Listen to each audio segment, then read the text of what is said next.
Di tengah terik matahari, hujan, mereka antri em, untuk mendapatkan satu tabung tadi.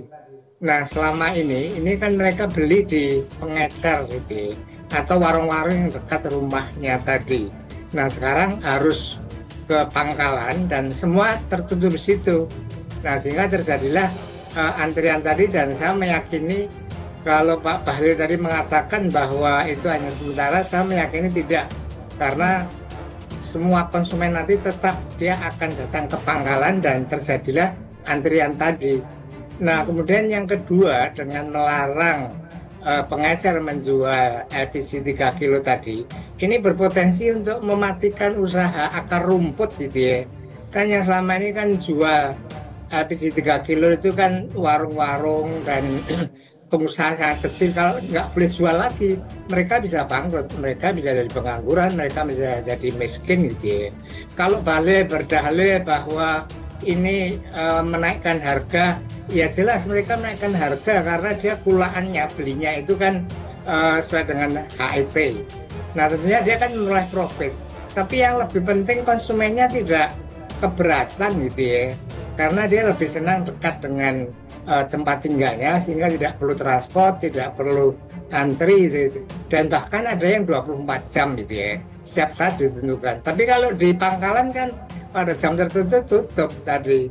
Jadi saya kira ini kebijakannya Bahlil ini gitu ya. Yang pertama tadi berpotensi mematikan usaha akar rumput.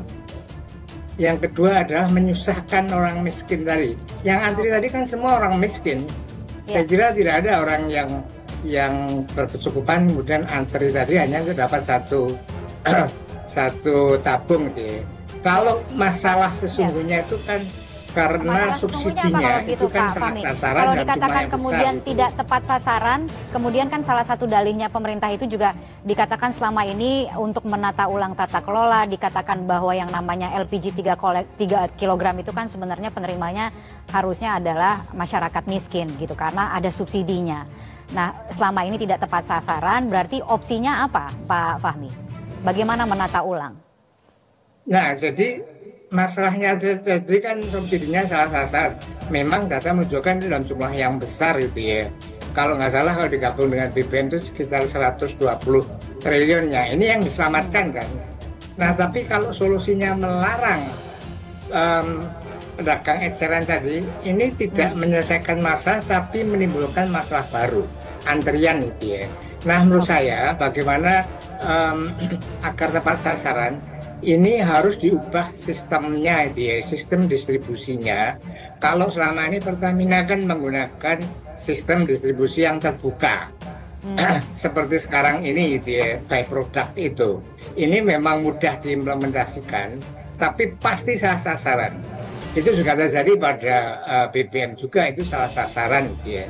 Nah, yang kedua subsidi by target gitu ya, atau menggunakan sistem tertutup tadi, by target. Artinya subsidi tadi diberikan pada orang perorangan yang memang berhak untuk memperolehnya. Nah, itu lebih tepat sasaran, tetapi memang dibutuhkan data yang valid gitu ya, data yang updating tadi. Nah, kalau masalahnya di data, sesungguhnya pemerintah kalau mau gitu ya, menggunakan data yang dimiliki oleh Kementerian Sosial yang selama ini sudah digunakan untuk pembagian bansos. Mereka yang sudah ada di daftar tadi itulah yang berhak untuk membeli harga BBM subsidi 3 kilo tadi. Kalau misalnya yang tidak berhak tetap ingin membeli gitu ya silakan, tapi dengan harga pasar sama dengan yang 12 kilo itu kan ya. Kalau tidak salah kriteria penerimanya ini juga berubah ya. Kalau tidak salah tidak hanya rumah tangga miskin tapi juga usaha mikro itu juga berhak gitu ya untuk mendapatkan LPG 3 kg termasuk juga nelayan dan lain sebagainya gitu ya. Kalau tidak salah itu juga direvisi begitu dengan kebijakan yang baru ini. Tapi kalau kita bicara soal apa sebenarnya yang ingin disasar dengan kebijakan baru ini, tadi kan ada beberapa poin begitu yang sudah disorot. Ada soal distribusi, ada soal harga, ada soal akses begitu. Mana yang paling penting untuk saat ini Pak Fahmi kalau begitu? Kalau mendengarkan keluhan masyarakat tadi itu ya, yang ditayangkan Metro TV tadi, dia mengatakan harganya mahal memang, tetapi kan aksesnya itu kan lebih dekat gitu ya. Sewaktu-waktu juga tidak sehingga harga sesungguhnya itu ya itu sebagai margin dari pengecer tadi ya masih wajar lah, kecuali harganya terlalu tinggi gitu ya. Berapa itu? Berarti range yang terlalu tinggi itu berapa Pak? Itu kan pengawasannya itu juga harus dilakukan. Range yang terlalu tinggi yang bisa diambil oleh pengecer itu siapa yang seharusnya mengawasi Pak? Kalau begitu di lapangan saat ini. Sesungguhnya gitu ya, yang berwenang menetapkan HET itu ya, harga eceran tertinggi itu kan pemerintah daerah. Nah, pemerintah daerah mestinya melakukan pengawasan kalau terjadi penetapan harga ekstrim terlalu tinggi misalnya. Tapi kalau masih sebatas margin tertentu, saya kira ya wajar untuk pedagang eceran itu ya. Atau juga kalau yang besar kemudian diaplos gitu ya. Nah ini kan mestinya harus ditindak oleh aparat gitu ya atas prakasa dari pemerintah daerah tadi gitu ya. Jadi menurut saya tidak ada alasan untuk melarang gitu ya bagi pedagang eceran tadi untuk menjual tadi, karena itu tadi efeknya akan mematikan usaha mikro kecil, kemudian menyusahkan konsumen. Kalau kita lihat di tayangan tadi gitu ya, itu akan menimbulkan konflik sosial dan ini saya kira membahayakan stabilitas keamanan di Indonesia. Dan yang terakhir yang penting gitu ya, ini kan seolah-olah tidak berpihak pada rakyat miskin gitu ya, padahal komitmennya Prabowo itu kan sangat jelas akan berpihak pada rakyat kecil.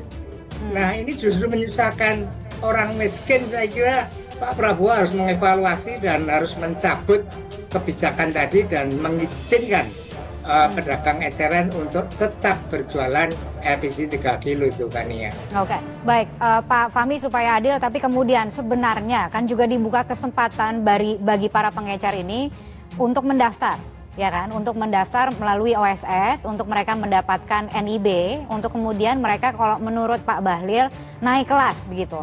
Dari pengecer kemudian mereka itu bisa menjadi pangkalan secara resmi juga. Itu bisa dilakukan sebenarnya, dibuka kesempatannya malah. Menurut Anda bagaimana? Tapi itu mustahil itu kan ya.